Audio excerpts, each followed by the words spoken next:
कुठलीही पोट निवडणूक ही काही कुठल्याच कुटुंबासाठी ही काही फार आनंदाची नसते.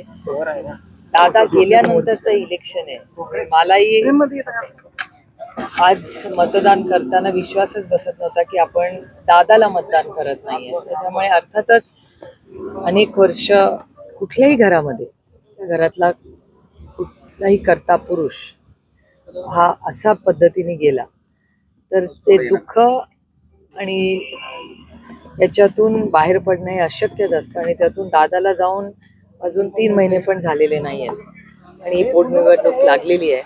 ही दुर्दैवी गोष्ट आहे. पण आज मतदानासाठी आम्ही सगळे आलेलो आहोत.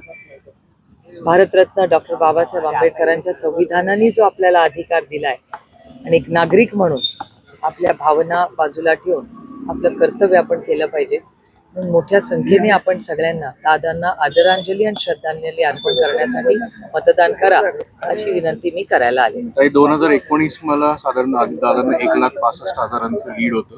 आज मतदान पार पडते. दादा जरी नसले तरी या लीडकडे सगळ्यांचं लक्ष आहे. आणि मुळात आज उन्हाचा तीव्रता देखील जास्त असल्यामुळे बारामतीकरांना काय साथ असते की मोठ्या संख्येने मतदान करा एवढीच विनंती करायला. साहेब आजारी आहे पण त्यांना बाबांनी स्वतःच ट्विट केलेलं आहे. बाबा ब्रीच कँडी हॉस्पिटलमध्ये आहेत. त्यांच्यावर काही चाचण्या चालू आहेत. त्याच्यामुळे डॉक्टरांचा सल्ला होता. बाबांची इच्छा होती की तरी यावं. डॉक्टरांचं म्हणणं आहे की त्यावेळेस उन्हाळाही जास्त आहे. त्याच्यामुळे एवढा 5-5.5 तासाचा प्रवास त्यातून आज मुंबई आणि पुण्याचा रस्ताही बंद आहे. त्यामुळे मग हेलिकॉप्टरने यायचं का नाही ह्या बऱ्याच गोष्टी आम्ही केल्या. कारण का बाबांचा हट्ट होता की बाबांना मतदान करायचंच होतं. पण डॉक्टरच्या सल्ल्याप्रमाणे उन्हाळाही जास्त आहे. त्याच्यामुळे डॉक्टरांचं असं म्हणणं होतं की एवढी दगदग करू नये. त्याच्यामुळे त्या पद्धतीने हा निर्णय घेतलाय. महिला आरक्षणाच्या संदर्भात काही महिला आरक्षणाच्या संदर्भात भाजपने मुंबईमध्ये आंदोलन करण्याचा प्रयत्न केला. परंतु आपण बघितले की एक लेडीने त्या ठिकाणी आवाज उठवला. ही लेडी राज्यातच नव्हे तर संपूर्ण देशामध्ये तिचं सोशल मीडियावर सध्या व्हिडिओ व्हायरल होतो. बघा, एका सशक्त लोकशाहीमध्ये आंदोलन करायचा अधिकार हा प्रत्येकाला आहे. म्हणजे तुम्हाला आहे, मला आहे, भारतीय प्रत्येकाला आहे. आणि आपण जो आंदोलन करतो त्याचा आवाज हा ऐकलाच पाहिजे. पण हे आंदोलन करताना सत्ताधाऱ्यांनी 1.5-2 तास त्या तिथल्या स्थानिक लोकांना जी गैरसोय झाली त्याच्यामुळे नागरिकांमध्ये ती संतापाची लाट जी दिसते ती बघा, शाळेत मुलं चालली आहेत, कॉलेजमध्ये कोणी चाललंय, ज्येष्ठ नागरिक कुठे वॉकला चाललंय, कोण डॉक्टरकडे चाललंय, कोणी क्लासेसला चाललंय, कोण नोकरीवरनं 12-14 तास काम करून घरी चाललंय. त्याला 1.5-2 तास ट्रॅफिकमध्ये, मग बस असेल, त्याची टॅक्सी असेल, त्या टॅक्सीचं भाडं दर सेकंदाला वाढतं. एवढी महागाई वाढली. अशा परिस्थितीत 1.5-2 तास एक आंदोलन करायचंय आणि ते पण सत्ताधाऱ्यांनी रस्ता अडवून केलं की किती योग्य आहे याचं आत्मचिंतन सगळ्याच आंदोलनकारांनी घेतलं पाहिजे. त्याच्यात सर्वसामान्य मायबाप नागरिक याचे हाल होता कामा नये. आणि तिथेच जवळ एक मोठं जांभोरी मैदान आहे ना, आंदोलन करायचं होतं तर तिथेही करू शकत होते. त्यामुळे आपण सगळ्यांनीच आंदोलन ही केलीच पाहिजे. हा प्रत्येकाचा अधिकार आहे. आम्ही विरोधी पक्ष जेव्हा आंदोलन करतो तेव्हा आम्हाला त्या मुंबईचा एक सर्टन एरिया दिला जातो, त्याच्या बाहेर आम्हाला पडू देत नाही. शिक्षक आंदोलन करतात, त्यांना त्या आझाद मैदानच्या बाहेर 1 इंच पण पाऊल ठेवता येत नाही. म्हणजे आम्ही विरोधकांना एक न्याय आणि सत्ताधाऱ्यांना एक न्याय, हे दुर्दैव आहे. पण आंदोलन करायचा अधिकार प्रत्येकाचा आहे. पण नियम कायदे पाळून ज्याच्यात सामान्य नागरिक भरडला जाऊ नये याची खबरदारी आम्ही सगळ्यांनी घेतली पाहिजे. त्याच आंदोलनाच्या अनुषंगाने गुन्हा देखील दाखल होण्याची झालाय ना. बाबांचे प्रकरण दिवसेंदिवस वाढत चाललेले आहेत. वेगवेगळे रॅकेट समोर येत आहेत आणि सरकार शेतकऱ्यांचे प्रश्न बाजूला ठेवतंय.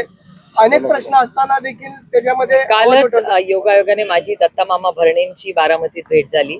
सांगलीमध्ये असेल किंवा प्रचंड एकीकडे उष्णता आणि दुसरीकडे गारांचा पाऊस, अशा दोन्ही गोष्टी ह्या राज्यात होत आहेत.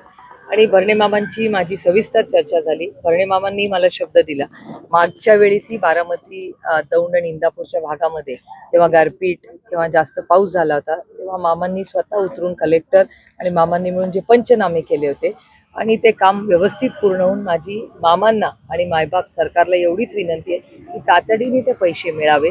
आत्तापर्यंत मामांची सहकार्याचीच भूमिका राहिली आहे, त्याच्यात सातत्य ठेवून आज सांगली सातारा ही भागात जे प्रचंड नुकसान झालंय तिथेही तातडीने न्याय मिळावा.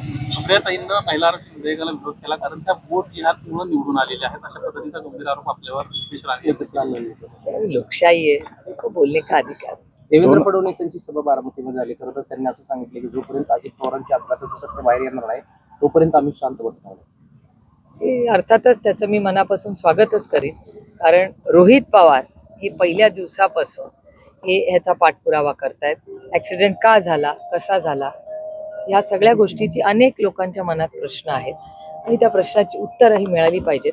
आणि ह्याच्यासाठी FIR करण्यासाठीही रोहितला 10 राज्यांमध्ये जावं लागलं. महाराष्ट्रात तर त्या न्याय मिळालाच नाही. दादा एवढा फक्त माझा भाऊ म्हणून नाही, पण ह्या राज्याचे उपमुख्यमंत्री असताना त्याचा ऍक्सिडेंटचा FIR करायला काँग्रेसच्या विचाराच्या कर्नाटका सरकारमध्ये रोहितला जावं लागलं.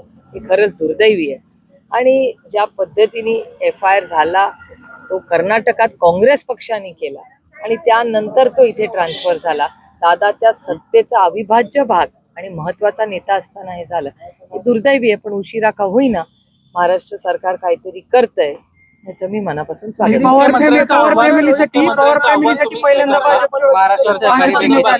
ईडीने रोहित पवारांना क्लीन चिट दिली. सत्यमेव जयते. सत्य परेशान हो सकता है, पराजित नाही. सातत्याने ह्या खोटे नाटे आरोप विरोधी पक्षांवर करायचे. मग 2 ऑप्शन, इधर त्रास द्यायचा, जेलमध्ये टाकायचं, नाही तर वॉशिंग मशीन आहेच. तुम्ही मुख्यमंत्र्यांचं आव्हान स्वीकारलं होतं, मात्र भाजपचं असं म्हणणं आहे की बरोबरीचे नेते त्यांना अपेक्षित आहेत या चर्चेसाठी. ठीक आहे, आम्ही साधी कार्यकर्ते आहोत. बारामती लोकसभा मतदारसंघाचा एक विश्वास आणि प्रेम म्हणून या देशाच्या सेवेसाठी आहोत. आता प्रत्येकाला काय वाटते, लोकशाहीमध्ये त्यांना अधिकार आहे. 2029 मध्ये यांचा दहशतवादी असा उल्लेख केल्यामुळं मल्लिकार्जुन खरगे यांना केंद्रीय निवडणूक आयोगानं नोटीस बजावली. 24 तासात खुलासा करण्याचे आदेश. माफी मागावं असं त्यांनी सांगितलं. आम्हाला काय आश्चर्य वाटत नाही, कारण का आमच्यावर, आमच्या मोठ्या नेत्यांवर अनेक आरोप प्रत्यारोप होत राहतात. नियम कायदे हे खरंच दुर्दैव आहे की समान नाहीये, असं सातत्याने माध्यमांमधून पण येतं आणि समाजात ह्या गोष्टींची चर्चा सारखी होत असते. त्याच्यामुळे अनेक लोकांच्या बोलण्यातून येतं की लोकशाही खरंच टिकली आहे का या देशात, का दडपशाहीच्या दिशेने आपला देश चाललाय, अशी एक भीती समाजात दबक्या आवाजात कानावर येते. 2029 मध्ये जय पवार हे देखील खासदारकी पदाचे उमेदवार असतील अशी चर्चा आहे आणि त्याबद्दल देखील आता अनेक टॉक्स जे आहेत त्या देखील सुरू झाले असं. कशाच्या? जय पवार यांच्या खासदारकीबाबत 2029 साली ते उमेदवार असू शकतात. असेल बाबा, मला काय त्याच्याबद्दल माहिती. पवार फॅमिलीसाठी पहिल्यांदा भाजपनं बारामतीत येऊन प्रचार केलाय. काय? पवार फॅमिलीसाठी पहिल्यांदा भाजपनं बारामतीत येऊन प्रचार केलाय. कसं बघताय सगळं? लोकशाही आहे, कोणी कोणाचा प्रचार करायचा त्यांचा अंतर्गत प्रश्न. मधल्या काळामध्ये अजित जे आहेत ते भाजपमध्ये गेले. महिलांच्या सह्या घेणार आहे आणि त्या सह्या आता आम्ही राहुल गांधींच्या तोंडावर मारणार. ही भाषा वापरली देवेंद्रजी. मला आश्चर्य वाटतंय, कारण म्हणजे माझा विश्वास बसत नाही की देवेंद्रजी असं बोलतील. कारण का देवेंद्रजी एक अतिशय सुसंस्कृत नेतृत्व आहे, अभ्यासू नेतृत्व आहे. त्याच्यामुळे मला वाटत नाही देवेंद्रजी असं बोलतील. मधल्या काळामध्ये अनेक जण जे आहेत ते भाजपमध्ये गेले. मग काँग्रेस असेल, आपल्या पक्षातील देखील काही लोक आहेत ते देखील गेले होते. कारखान्यांचा सध्या विषय खूप चर्चेमध्ये आहे. कर्ज मिळेल किंवा कर्जाचा विषय त्यांचा मार्गी लागेल असा विश्वास होता. मात्र संग्राम थोपटे असतील किंवा अनेक दिग्गज नेते आहेत, कुणाचंही कर्ज या सरकारमध्ये माफ झालेलं नाही किंवा त्यांना मिळालेलं देखील नाही. तुम्ही मुंबईत रिपोर्टिंग करता, माननीय मुख्यमंत्री तुम्हाला अनेक वेळा मुंबईत भेटतात. हा प्रश्न मला विचारायच्या ऐवजी आदरणीय माननीय मुख्यमंत्री हे प्रेस घेतील तेव्हा त्यांना विचारा, कारण का ह्याचं उत्तर माझ्याकडे नाही, त्यांच्याचकडे. NDMC सहकार खातं केंद्र सरकारमध्ये भारतीय जनता पक्षाकडे आणि महाराष्ट्रातली जी जो कायदा नियम सांगतो तो सहकार मंत्र्यांकडून ती फाईल माननीय मुख्यमंत्र्यांकडे जाते. मुख्यमंत्री दिल्लीला फाईल पाठवतात.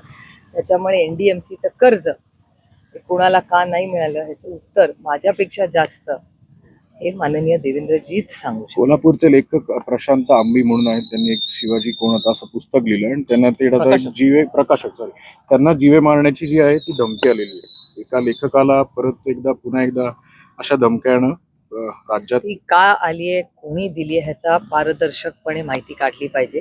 आणि कोणालाही धमकी देणं, कुणालाही या राज्यामध्ये हा गुन्हा आहे.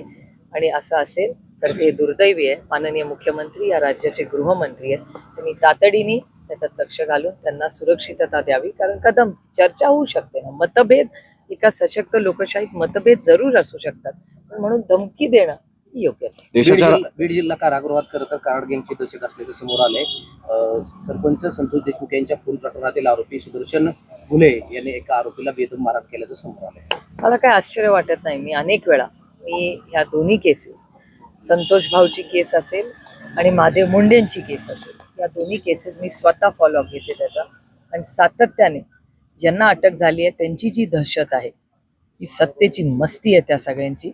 आणि माझी विनंती आहे माननीय मुख्यमंत्र्यांना की अशी हे जे आहेत लोक महाराष्ट्रामध्ये, ही सगळी गुन्हेगारी मोडून काढण्याची नैतिक जबाबदारी ही या राज्याच्या गृहमंत्र्यावर आहे. पश्चिम बंगालमध्ये सुद्धा मतदान आहे आणि तिकडे देखील भाजप विरुद्ध तृणमूल असा अनेक दिवसांपासून असलेला संघर्ष. आज तामिळनाडू, वेस्ट बेंगॉल आणि महाराष्ट्रात मतदान होतंय.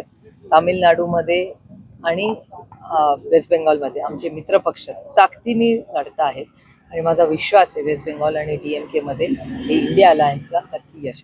दादांचं स्वप्न होतं मुख्यमंत्री होण्याचं, सुनीता पवारांच्या माध्यमातून ते स्वप्न साकार होईल. आदिती तटकरेंचं मी स्टेटमेंट तुमच्याच चॅनलवर पाहिलं आणि आदिती तटकरेंचं जे स्वप्न आहे ते पूर्ण व्हावं याच्यासाठी आमच्या सगळ्यांच्या मनापासून शुभेच्छा आहेत.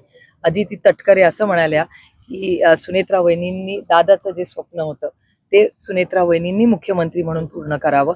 अर्थातच जर सुनेत्रा वहिनी मुख्यमंत्री झाल्या तर आम्हाला अभिमान आणि कौतुकच आणि मनापासून आनंद होईल. विधानसभेमध्ये तुम्ही असा उल्लेख केला की महाविकास आघाडीकडून आम्ही सुनेत्रा पवारांच्या पाठीशी खंबीरपणे उभा राहू महाविकास आघाडी म्हणून.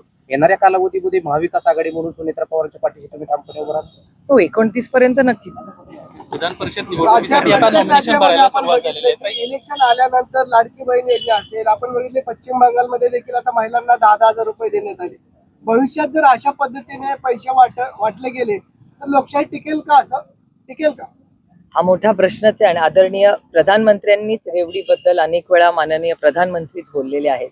तर मग अर्थातच तुमच्या मनाची भावना आहे ती एका काळी माननीय प्रधानमंत्र्यांच्याही मनात होती आणि माननीय प्रधानमंत्र्यांनी रेवडी हा शब्द वापरला होता आणि मोठी चर्चा त्याच्यात समाजात झाली होती. पण तुम्ही विचारलेला प्रश्न हा अनेक लोकांच्या मनात आहे आणि मला असं वाटतं याच्यावर एक मोठी चर्चा ही संसदेतही झाली पाहिजे. कारण का पुढची लोकशाही काय पद्धतीने, ज्याच्यासाठी या देशामध्ये लोकांनी आपल्याला आणि तुम्हाला आणि मला स्वातंत्र्य मिळावं याच्यात उभं आयुष्य कष्ट केले, काही लोकांनी तर मोठे त्यागही केले. त्याच्यामुळे या परिस्थितीमध्ये आपल्याला लोकशाही टिकवण्यासाठी जे काय करायला लागेल आपण सगळ्यांनी केलं पाहिजे. विधान परिषद निवडणुकीसाठी आता नॉमिनेशन भरायला सुरुवात होते. महाविकास आघाडीचा उमेदवार ठरलाय का आणि कुठल्या पक्षाला महाविकास आघाडीमध्ये काँग्रेस, शिवसेना आणि आमच्यात चर्चा सुरू आहे आणि लवकरच तुम्हाला आमच्या उमेदवाराचं नाव कळेल.